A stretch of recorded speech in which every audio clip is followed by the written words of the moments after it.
Hello everyone, welcome back to my channel butter. আজকে আমি আপনাদের সাথে শেয়ার করব খুবই সহজ আর খেতে দুর্দান্ত সবজির রেসিপি। যারা সবজি খেতে একদমই পছন্দ করেন না তারা আরামসে 2 বাটি সবজি খেয়ে নিতে পারবেন। একবার বানিয়েই দেখুন। চলুন ঝটপট বানিয়ে ফেলি আজকের পুজো স্পেশাল সবজি। সর্ষের তেল দিচ্ছি 4 টেবিল চামচ। সর্ষের তেলে এই সবজি খুব ভালো খেতে হয়। তেল গরম হলে 5 ফোড়ন দিচ্ছি 1 চা চামচ। 3টি তেজপাতা ছিঁড়ে দিয়ে দিলাম। শুকনো মরিচ দেব 6-7টা আর গোটা গরম মশলা দিয়ে 30 সেকেন্ড ভেজে নেব।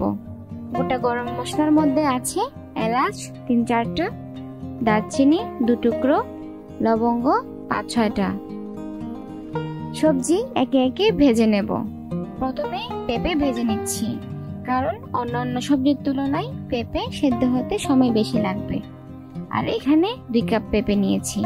পেঁপে হালকা ভেজে হলুদ দিয়ে দেব 1 চা চামচ। এই হলুদটা কিন্তু আমি একেবারেই দিয়ে দিলাম। বাকি সবজিতে আমি আর হলুদ ইউজ করব না। আর সবজি ভাজার সময় আমি কোনো লবণ ব্যবহার করিনি, কারণ লবণ দিলে সবজি থেকে জল বেরিয়ে আসবে, তখন সবজি ভালো ভাজা হবে না। চুলোর আঁচ মিডিয়ামে থাকবে। বরবটি দিচ্ছি 1.5 কাপ, আলু দিচ্ছি 1 কাপের মতো। এবার এই সবজিগুলো মিনিট 4 ভেজে নেব। সবার শেষে অ্যাড করব কাঁকরোল আর পটল, কারণ এদের সেদ্ধ হতে বেশি সময় লাগে না। শক্ত সবজি থেকে নরম সবজি, এই প্যাটার্নটা ফলো করলেই চলবে।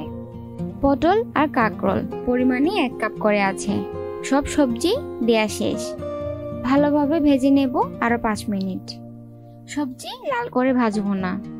এই সবজির বৈশিষ্ট্যই হচ্ছে সহজভাবে কম সময়ে রান্না করা। সবজির কাঁচা গন্ধটা চলে গেলেই আদা বাটা দিয়ে দেব 1 টেবিল চামচ। হালকা নেড়ে বাকি মশলাগুলো দিয়ে দেব।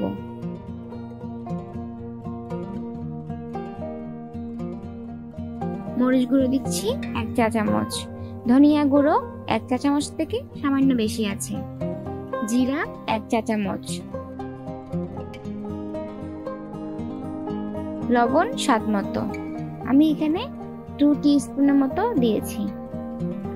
লবণটা দিয়ে কষিয়ে নেব। চুলোর আঁচ লো টু মিডিয়ামে থাকবে।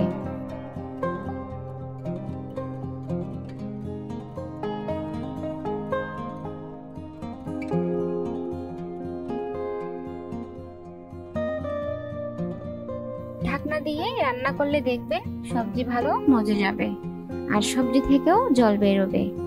এবার 7-8 মিনিট কষিয়ে নিচ্ছি। সবজি সাইজে ছোট করে কাটলে দেখতেও সুন্দর আর মশলাও ভালোভাবে ঢোকে। তবে অনেকে বড় সাইজ পছন্দ করেন, সেক্ষেত্রে যার যার পছন্দ অনুযায়ী সবজিটা কেটে নেবেন। গোটা কাঁচা মরিচ দিলাম 5-6টা ফ্লেভারের জন্য। এরপর আগে থাকতে করে রাখা বাদাম, পোস্ত আর কাঁচা মরিচের বাটাটা দিয়ে দিচ্ছি।